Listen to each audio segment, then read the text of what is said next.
Have you ever felt like Star Wars is kind of small? There is an entire universe, and we are always going to the same planets and seeing the same people. Like, when I was watching The Mandalorian, I was disappointed when Mando first had to go to Tatooine. I don't like sand.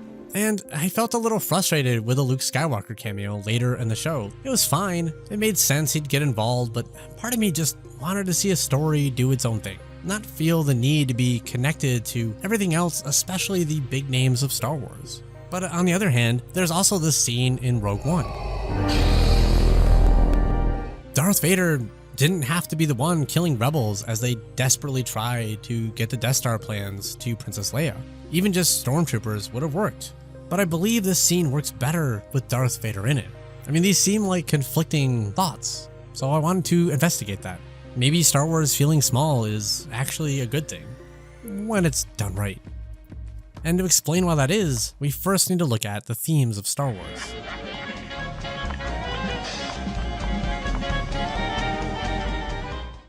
In many ways, the themes of Star Wars are glaringly obvious. The Empire is clearly an imperialist organization that does not value life and will do whatever it needs to further its power and maintain control. It's about as obvious as if, like, the Empire was around today, they'd be like selling an NFT of Alderaan or something. But I mean, like, who would sell an NFT of a crisis, right?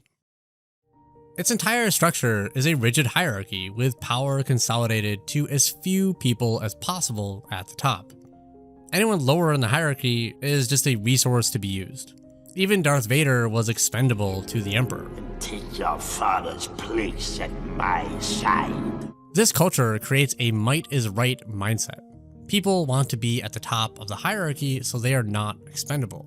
This encourages people to get power by any means necessary, and then use that power to maintain their position by forcing obedience on those below them.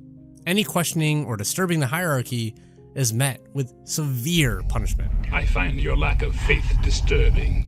The individuals at the bottom, like stormtroopers, are only useful if they are expendable and obedient. Even skill doesn't matter to the Empire, which is why stormtroopers are just a faceless number with a gun. TK421, wire to at your post. They can never hit anything.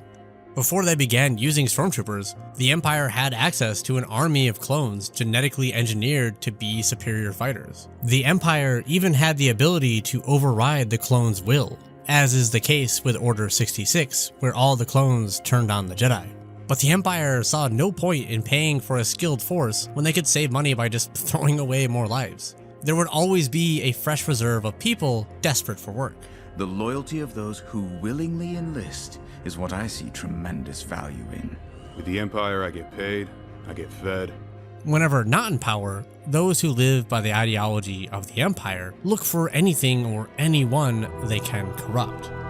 Or co-opt. I love democracy. The rebels are the obvious good guys, because they're fighting the Empire. We root for them because they're the underdogs, but they are also the complete opposite of the Empire. They represent anti-imperialism. At a glance, one similarity between the two may be the use of a hierarchy, since the rebels also rely on ranks to decide who can give orders, like Admiral Akbar or the High Command, which Mon Mothma was a part of. But the dynamic of how this hierarchy plays out is very different from the Empire. The rebels encourage ideas from everyone. We also frequently see people disobey direct orders or act on their own. And many times when someone disobeys, it is the right call. Luke, you switched off your targeting computer. What's wrong? Even in instances where someone disobeys and it is a mistake, like when Poe mutinies because he doesn't understand Admiral Holdo's plan, there are little to no consequences. We are even given this exchange after between Leia and Amilyn Holdo. That one's a troublemaker. I like him. Me too.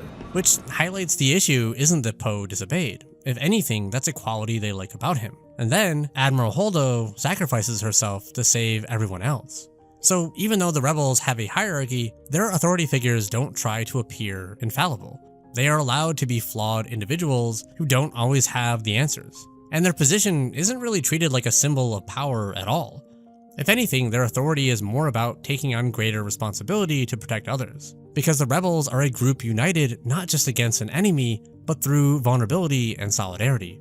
There is a deeper respect for one another and truly wanting to make the world better for everyone, which is likely why we see far more diversity among the rebel members than we do the Empire. The rebels are a celebration of diversity, both in life and tactics. This too is anti-imperialist. Imperialism doesn't just rely on military force. It's about dominance in many ways, including culturally. Now that we've covered some of the thematic differences between the Empire and the Rebels, let's talk about George Lucas and why I think he wanted us to be reminded it's a small world, even in space.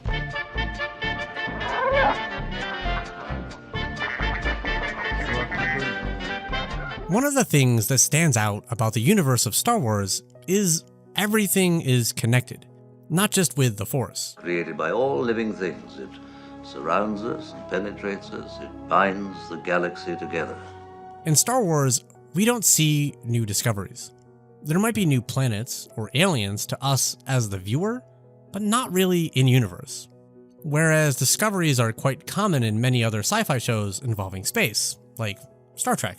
Star Wars instead shows us we don't need new species or places to explore because there are limitless worlds around us already. In almost every setting, we see all sorts of people, and almost never can everyone in the room understand each other.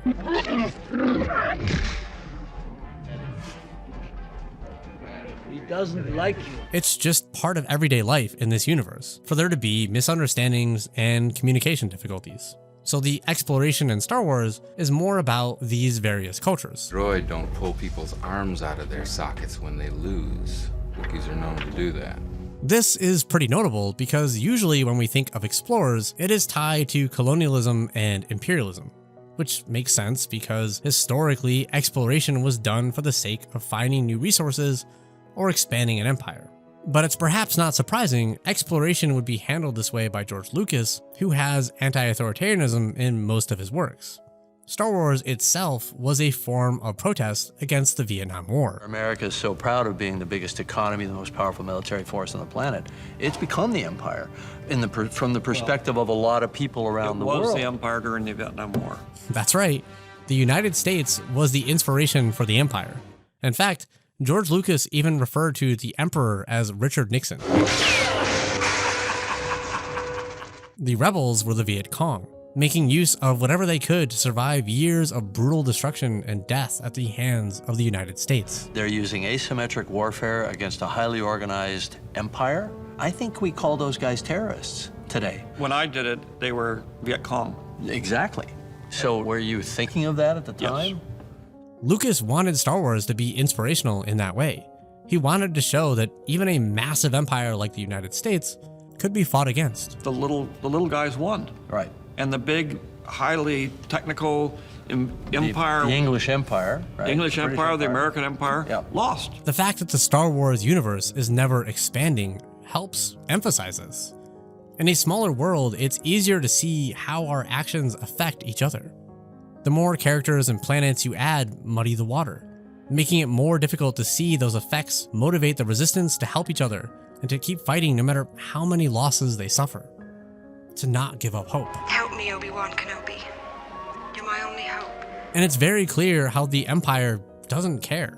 It just wants the world to feel small under its boot, expanding and taking whatever resources they want while making others pay the price. All heroes of the Empire. Yeah. And all dead. Well, it's a small sacrifice for the greater good. Depends on who you ask, don't you think? Now, let's go back to Darth Vader in Rogue One and talk about how all of this is represented in that scene.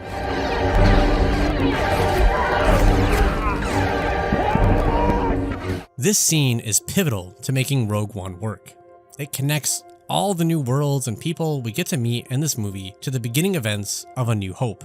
It's not just playing on our nostalgia, it is actively adding weight to this moment and the rest of the story we already know and love. This one moment also embodies everything the Empire stands for. You can feel Vader's absolute rage just unleashing upon all of these rebels for defying the Empire. And we know shortly after, Darth Vader will be on Leia's ship. We are shown the galaxy isn't big enough for you to escape Darth Vader's grasp, because he will relentlessly pursue you. If this had been about some other information important to the Empire we didn't know about, sure, Darth Vader showing up might be effective, but it wouldn't quite capture the looming presence and active pursuit this scene builds upon. It also represents the rebels well, to fight back in the face of a force so unrelenting. Each and every sacrifice here mattered. If a single one of these people had done less or not been there, the plans may have never gotten to Leia. And again, if this had been some other event disconnected from the story we already know, we would lose the sense of the sacrifices being made to pass on the baton. I've been in this fight since I was 6 years old. You're not the only one who lost everything. Rogue One may not have had the best character arcs, but it absolutely nailed adding to the story that already existed by emphasizing the main themes of Star Wars, what it means to fight a war against an overwhelming empire. In contrast, I want to talk about the ending of The Rise of Skywalker. It was actually a great idea to have the space battle be affected by the fight between Rey and the Emperor. It's a nice touch compared to the final showdown we see with Luke and the Emperor in Return of the Jedi. You have paid the price for your lack of vision. Luke's confrontation is an incredible moment as far as his character arc and showing the possibility of redemption in Darth Vader, but it is completely disconnected from the main battle going on. The problem with Rise of the Skywalker is the execution of bringing the Emperor back, and how this fight affects the space battle undercuts the other themes, which are why Star Wars benefits from the universe feeling small. For starters, the Emperor doesn't need to just happen to have a secret massive fleet. Sometimes you can just make the big bad bigger and badder, and that's fine. But the Empire and the Emperor aren't scary because they're actually way stronger than people think. They're scary because when they're in power, they will do whatever it takes to flaunt and abuse their power to maintain it. Since this is the way the Empire operates, why wouldn't this fleet be out dominating the galaxy, like we see with the Death Star? The Death Star didn't make the Empire powerful. They were already overwhelmingly powerful. The Death Star just showed the Empire had no limits to how far they would go. And when the Empire are not the ones in power, they're scary because they never completely go away. Their ideology, like the Sith, just need a small foothold, and it will bide its time to latch on to whatever it can, like co-opting systems. I am the Senate. Or preying on people's fears and needs. I have the power to save the one you love. Secondly, the Emperor doesn't need to be so powerful. He can single-handedly shut down the entire Resistance fleet. This makes the fate of the entire space battle basically decided by his fight with Rey and Kylo. To me, this reduces the importance of the shared struggle and solidarity of the Resistance. And that's been a huge part of Star Wars since the beginning. You never know how your actions are going to impact others and how that could ripple out, especially when we get organized and do things together. A New Hope is all about this. All these little decisions that lead to something more, starting with C-3PO looking out for R2-D2. Excuse me, sir, but that R2 unit is in prime condition, a real bargain. But the first scene that really embodies this for me is when Luke pushes for them to rescue Leia while they're on the Death Star. It's the first time we see our heroes trapped in impossible odds.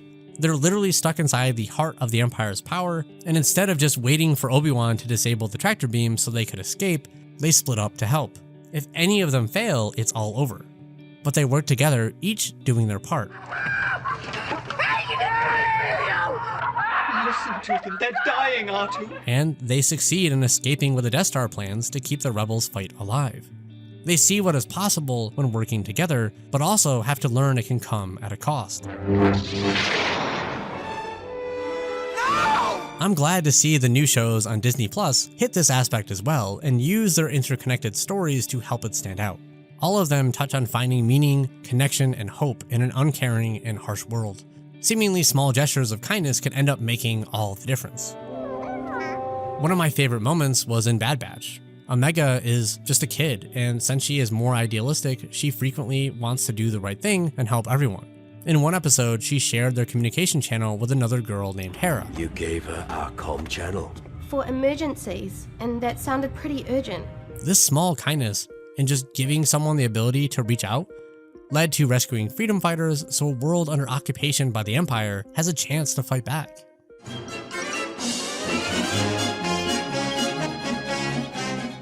I would love Star Wars to explore more characters and worlds. I grew up reading many books in the extended universe and really enjoyed stories following different pilots or whoever, with rarely much focus on Luke or any of the main characters. Hell, it's why I love Star Wars Visions. It was amazing to see so many fresh takes on Star Wars that were so stunning and unique. Come on and lose yourself now, everybody. Do the dancing and we move your body. But I also realized watching these, I missed the interconnectedness that I've really enjoyed in The Mandalorian, The Bad Batch, and the Book of Boba Fett. That maybe Star Wars is often at its best when we are seeing the same people and places. I just prefer to have limited appearances by Skywalker and other big names from all the movies unless it's adding to the anti-imperial message of Star Wars. Otherwise, it can start to feel like we are dealing with dynasties or just singular great people. And Star Wars isn't about that. It's about everyday people struggling under the boot of an oppressive empire, coming together and fighting back. Its story serves as a reminder to not become apathetic or hopeless, that we have no idea in all the ways we are connected to one another, even when we are worlds apart. Thinking and writing about this has really grown my appreciation for the franchise, so I'd love to know what some of your favorite moments and themes are. Do you have any favorite recurring characters or places? Or maybe some you wish wouldn't come back again? Let me know in the comments. Thanks for watching, everyone, and a special thanks to our patrons. If you liked this video, hit the thumbs up, and if you disliked it, if you don't want our future videos to be lost in a galaxy far, far away, consider subscribing and clicking that bell. Take care of yourselves, and remember, you're not alone.